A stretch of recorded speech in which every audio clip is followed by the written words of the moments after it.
Hi there, it's Glenn Gower. Today it is Saturday, August the 13th. Happy birthday, Maddie. And I'm at Albert Argue Black Park in Fairwinds-Poole Creek.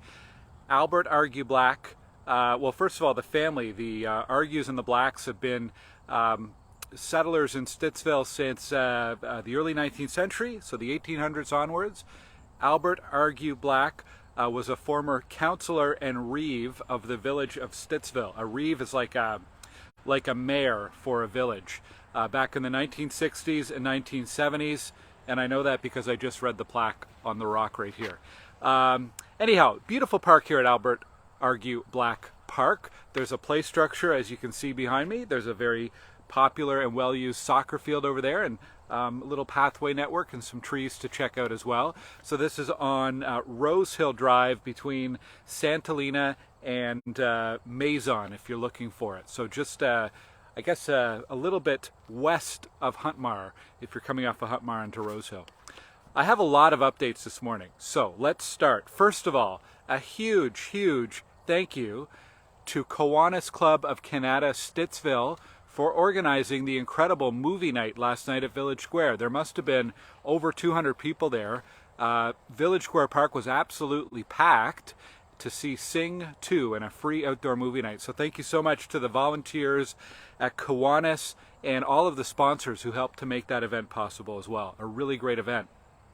The next big event for Kiwanis is the Kids for Kids Talent Showcase on October 21st, and they are accepting auditions right now. So go to the Kiwanis Facebook page, Kiwanis Canada Stittsville, or go search for them and you'll find their website as well, and you will find all the information about the upcoming talent showcase, Kids Talent Showcase, October 21st. Some other events. We are doing a special Pride Week flag raising on August 22nd here in Stittsville. It'll be at noon at Village Square Park. It's in partnership with the Western Ottawa Community Resource Centre. We'll have a special guest speaker, Amanda Jeté-Knox, who will be joining us, and you can find more information about that on my website, glengower.ca. Kicking off Pride Week on August 22nd. Registration for Cleaning the Capitol begins on Monday, August 15th. This is the fall edition of Cleaning the Capitol. We had so much success with the spring edition. We had just about every single park spoken for, and I believe we had more volunteers participating than any other community across the entire city of Ottawa. So that's incredible. So put your community group back together, get them organized again, and let's clean up all of our parks here in the fall as well. Again, you can find information on my website, or you can go to ottawa.ca. And next Saturday morning, we have a councillor chat at 10 a.m. We're going to do that at Rouncey Park. These are just informal drop-ins. I'll be there from 10 a.m. to 11 a.m., Rouncey Park in the Blackstone neighborhood.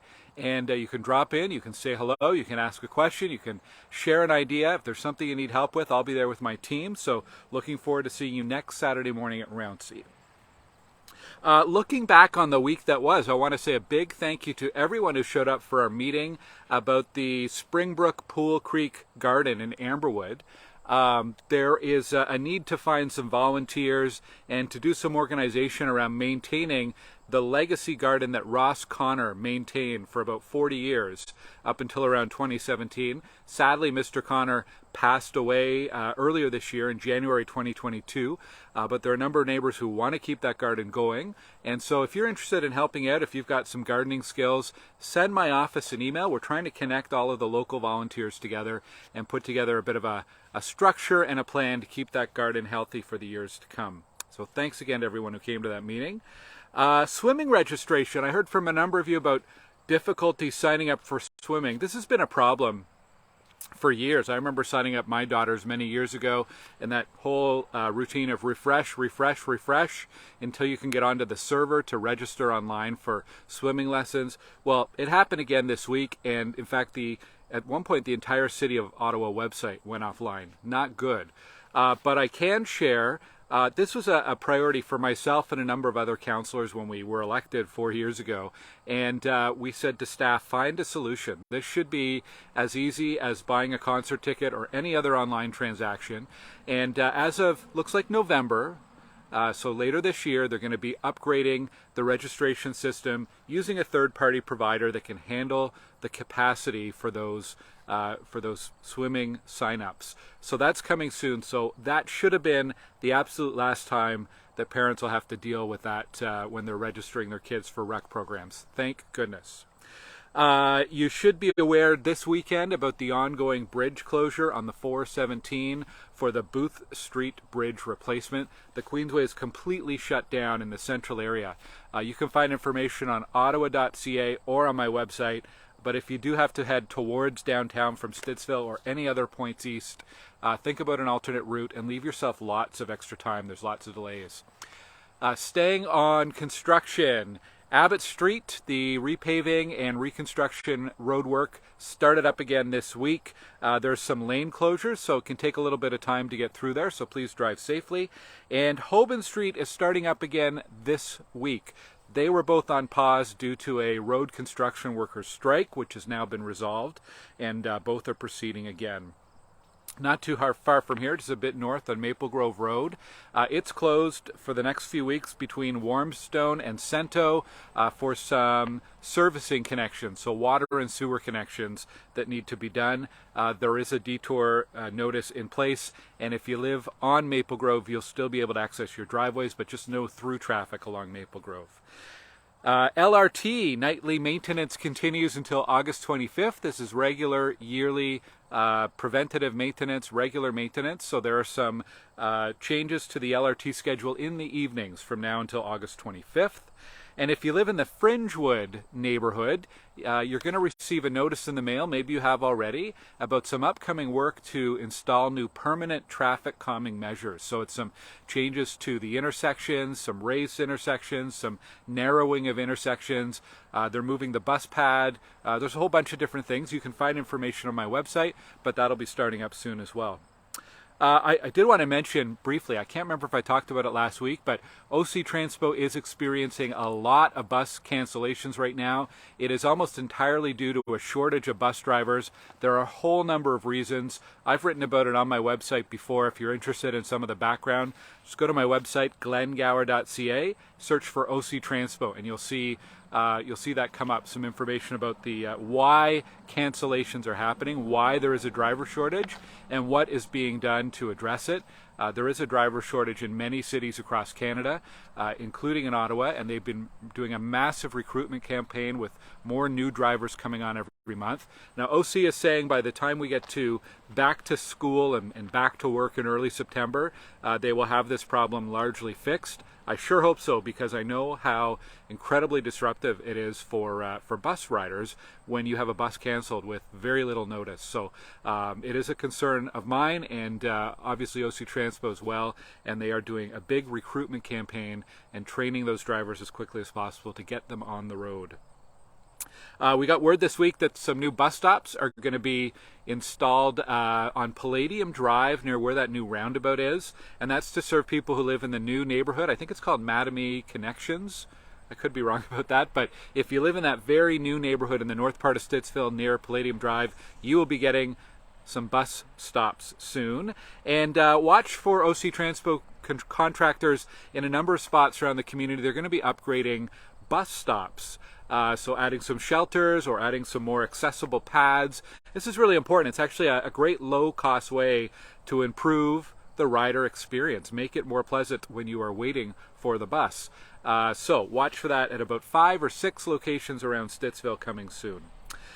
If you live on Cope Drive near Rouncey, I've heard from a few of you asking about the roundabout and the sidewalk extensions, I guess the median or the boulevard extensions that come out of that roundabout and interfere with some of the driveway access.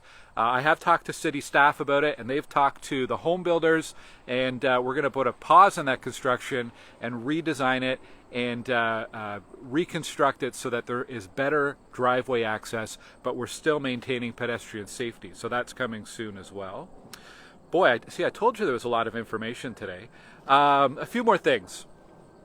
Ottawa.ca/Hello Velo program. The city is offering a reduced rate to purchase bike racks. If you are a business, an employer, a retail outlet or a multi-residential building and you need bike parking, and you probably do, you can get a discounted bike rack. I believe it's $400. That's half the wholesale price, or half the price that's usually available. Just go to the city's website, ottawa.ca/hello-velo-program, or visit my website. I posted the information there as well. Just look for the picture of the bike rack. Really good program. There's a huge need, especially at local retailers and independent businesses. A lot of them really have a lack of bike parking, and there's more and more people cycling through the community. So if you are an employer or a business owner and you want to improve the experience for your employees or for your customers, one great thing you can do is add that bike rack. So please look into that. It's a program being run by the city. A few of you have asked me this week about the strong mayor proposal from the provincial government and Premier Doug Ford. I do not support it. I'm really not sure what problem they are trying to solve with that change, and it's a big change to the democratic process at City Hall. In my experience, when we make good decisions at City Hall, it's because we have a wide range of opinions, and whoever is leading that particular project or initiative, whether it's the mayor, whether it's another councillor, they always benefit by looking for ways to find consensus and common ground. So I do not support this strong mayor proposal, and I hope the government will withdraw that. All right, three more things. More about staffing shortages. First of all, crossing guards. We got a note from the Ottawa Safety Council that they have a dire need for people to sign up as school crossing guards. This is a paid position. You need to be available at the start and the finish of each school day. But it's a great little part-time job, and they are recruiting right now for the new school year. So go to the Ottawa Safety Council website. Check that out online. You can find information. And there's also still a shortage of school bus drivers. So the Ottawa Student Transportation Authority, OSTA, or OSTA, they are doing a recruitment campaign as well for school bus drivers in our community. So if that's something of interest to you, or you know a friend or a relative who might be looking for that kind of work, go to the OSTA, OSTA website. And lastly, we are coming out on what's called the blackout period for the municipal election. So between August 25th and October 24th, so the 2 months leading up to the municipal election on October 24th, I cannot do a lot of the communications that I usually do. I can't run my MailChimp email newsletter. I can't run my weekly column in the Community Voice, nor can I use this channel to communicate to you every Saturday morning. Unfortunately, I will certainly miss that. So I just wanted to give you a heads up. As of August 25th, you will not be seeing these updates every Saturday morning. I think that is it. Once again, I'm at Albert Argue Black Park in Fairwinds-Poole Creek. A beautiful place to come out and explore. I hope you get a chance to go out cycling or walking around the community, exploring your community, checking out great green spaces and parks like this one. And I'll talk to you next Saturday. Have a great week. Take care.